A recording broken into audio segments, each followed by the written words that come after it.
Salut famille TFA, aujourd'hui nous sommes sur le terrain pour parler de nos produits alimentaires. Savez-vous que le bidon d'huile de 25 litres qui était à 16 000 est passé à 25 000 francs?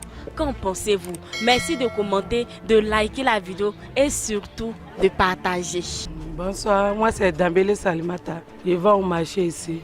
Bon, aujourd'hui, vraiment je vous remercie de venir nous demander. Le marché est cher. Là, on ne peut même pas payer. À riz aussi, tout est cher dans le marché. Notre mari nous donne 1000 francs. À 1000 francs, on rentre au marché, on ne peut même pas payer riz, huile, les condiments. On vous demande pardon au président de la République de diminuer les prix des marchandises pour qu'on puisse acheter pour nous nourrir. Madame, on a appris que les choses ont augmenté un peu, surtout l'huile. On dit les litres de 25 et le 25 litres là, c'était à 16 000. Maintenant là, ça arrive à 25 000. Oui, c'est vrai. Même avant-hier là, je suis allé payer une cas là. On dit 300 francs. Ah, mon argent était programmé 500. Et déjà payé savon. On dit 300 une cas. Il a fait comment? Je suis obligé. Il fait nuit déjà. Je suis obligé de payer. Je dis ah, tellement le pays, de la manière ça s'en va là. Ah, si ça continue comme ça, c'est pas bon. Hein? On ne peut pas payer poisson. Viande aussi. Il dit avec 1000 francs là, tu ne peux pas faire marché aujourd'hui. Tu as 1000 francs, tu ne peux pas bien manger chez toi. Avec 1000 francs, tu ne peux rien faire. Oh non, Marie, elle se débrouille pour nous donner 1000 francs, venir faire le marché. Mais tu tournes, tu ne sais pas ce que tu as payé. Hein? Ah, les gens n'ont pas voir. Surtout le poisson même. Puisqu'on ne peut plus payer viande là, donc on se dirige vers le poisson, mais on ne peut pas payer poisson aussi. Ça là. En tout cas, le gouvernement n'a qu'à voir ça. Il n'a qu'à voir ça.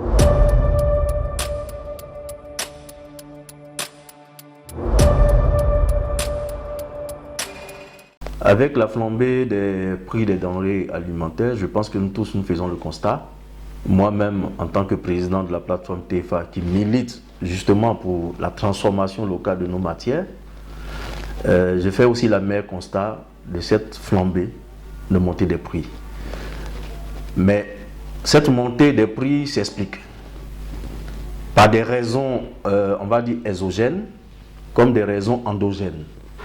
Au niveau des raisons exogènes, c'est-à-dire qui ne sont pas forcément liées au gouvernement de Côte d'Ivoire, vous avez le coût du pétrole.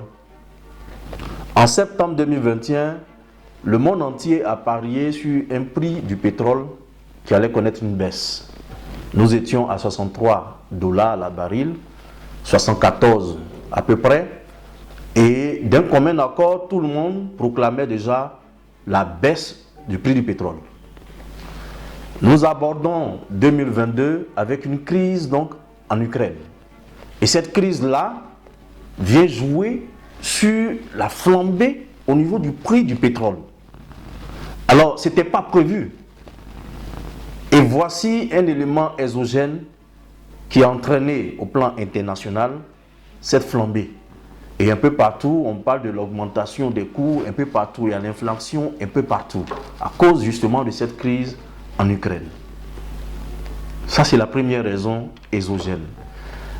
On va dire la seconde raison que je pourrais ici évoquer, c'est le programme dans lequel se trouve la Côte d'Ivoire. Nous sommes dans un programme qu'on appelle PPTE. Et vous en souvenez que nous avons dans le temps appelé l'attention du gouvernement pour dire cette PPTE-là va nous créer des problèmes à l'horizon. Pourquoi? Parce que justement, le PPTE demande à l'État de Côte d'Ivoire de mobiliser des ressources sans faute pour assurer donc la réalisation des travaux que nous voyons aujourd'hui. Donc le PPTE, ce n'est pas de l'argent totalement abandonné, mais c'est de l'argent qui sert à la Côte d'Ivoire au travers des réalisations des projets. Nous n'avons donc pas le droit de manquer un seul rendez-vous de cette forme de remboursement qui nous bénéficie, on va dire, un peu. Et l'État est bien obligé d'aller chercher l'argent du PPTE dans la poche des Ivoiriens. Et cela se ressent par l'augmentation des taxes que vous voyez.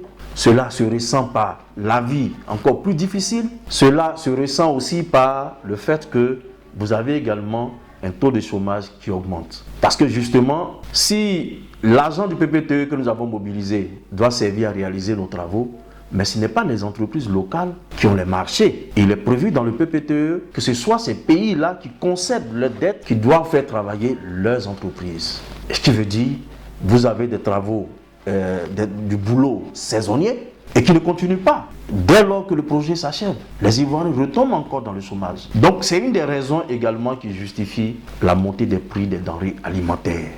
Vous avez constaté comme moi qu'en début du mois, on est passé de 615 pour l'essence à 635 francs. Donc une augmentation de 20 francs. Il va sans dire que la bonne dame, quand elle va chercher son gombo, sa tomate ou bien même son guimagi, elle va emprunter une voiture.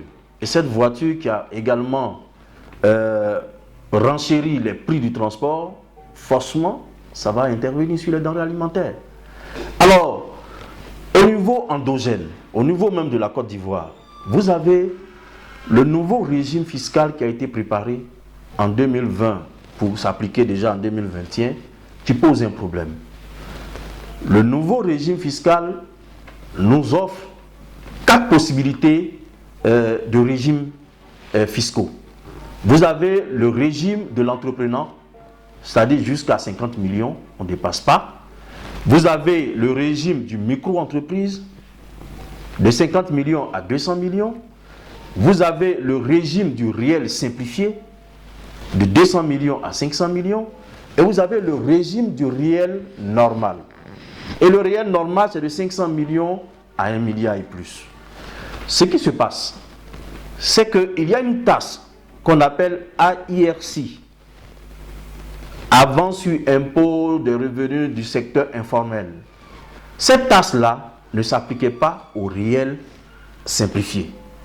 Vous avez la plupart des supérettes, vous avez la plupart des boutiques qui se trouvaient justement dans ce cadre-là du réel simplifié et donc qui échappaient à cette taxe qui équivaut environ à 5% du montant de l'achat. Aujourd'hui, tous ceux qui étaient au réel simplifié sont tombés tous aux micro-entreprises. Ça veut dire qu'en plus de 18% de la TVA qui s'applique à ces entreprises-là, vous avez également 5% qui vient également s'ajouter sur le coût de votre achat. Donc les demi-grossistes, quand ils vont faire les achats, s'ils sont aux micro-entreprises, ils sont obligés de supporter les 5%. Et ils font répercuter ça sur les marchandises que vous voyez dans les boutiques, l'huile, tout cela qui flambe. Donc voilà au plan endogène une des raisons. Si on veut continuer au plan endogène, vous avez également la crise du Mali.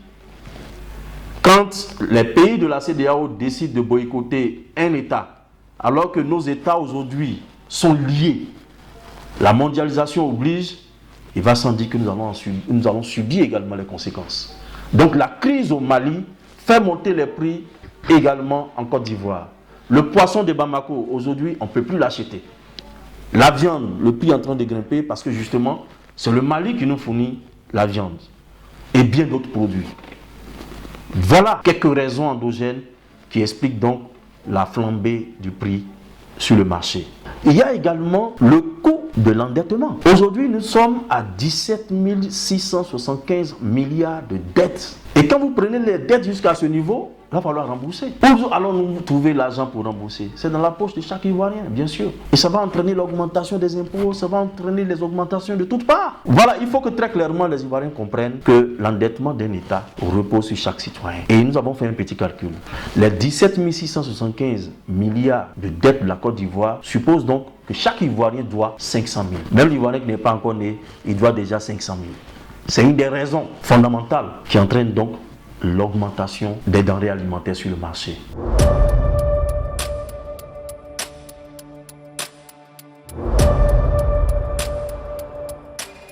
Aujourd'hui en Côte d'Ivoire, les salaires sont restés en état, ça n'évolue pas. Pendant que les denrées alimentaires prennent l'ascenseur, je m'en vais vous dire aussi qu'il y a les propriétaires de maisons qui également sont en train d'augmenter les loyers. Donc l'Ivoirien se retrouve, on va dire, sans défenseur. Sans défenseur, et il ne fait que subir, et subir, et subir. Même nos coûts de communication ont connu cette augmentation.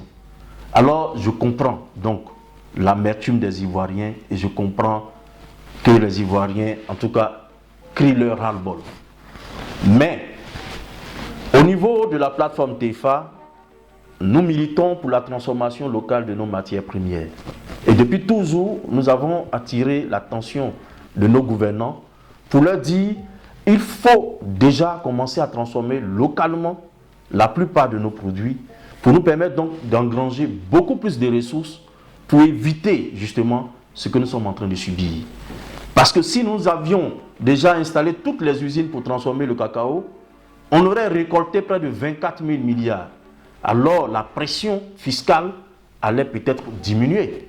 Aujourd'hui, avec le manque à gagner du Mali, qui ne vient plus avec ses nombreux camions en Côte d'Ivoire au niveau du port, le gouvernement garde le cap au niveau des impôts et au niveau de la douane. Le même objectif leur est imposé. Alors comment vont-ils s'arranger si ce n'est que d'augmenter les prix, d'augmenter le taux de taxation, d'augmenter à tous les niveaux? Voilà la difficulté dans laquelle nous nous trouvons. Mais nous appelons le gouvernement aujourd'hui à regarder du côté de la proposition de la plateforme TEFA. Nous avons conçu un concept économique qu'on appelle VNC, la Vision Nationale Commune, qui préconise justement que nous adoptions le principe de la transformation locale de toutes nos matières sur place, pour engranger beaucoup plus de ressources, pour que nous puissions échapper justement à cette pression fiscale et échapper justement à cette flambée des prix. Voilà une des solutions que nous proposons et la seule d'ailleurs que nous avons toujours proposée.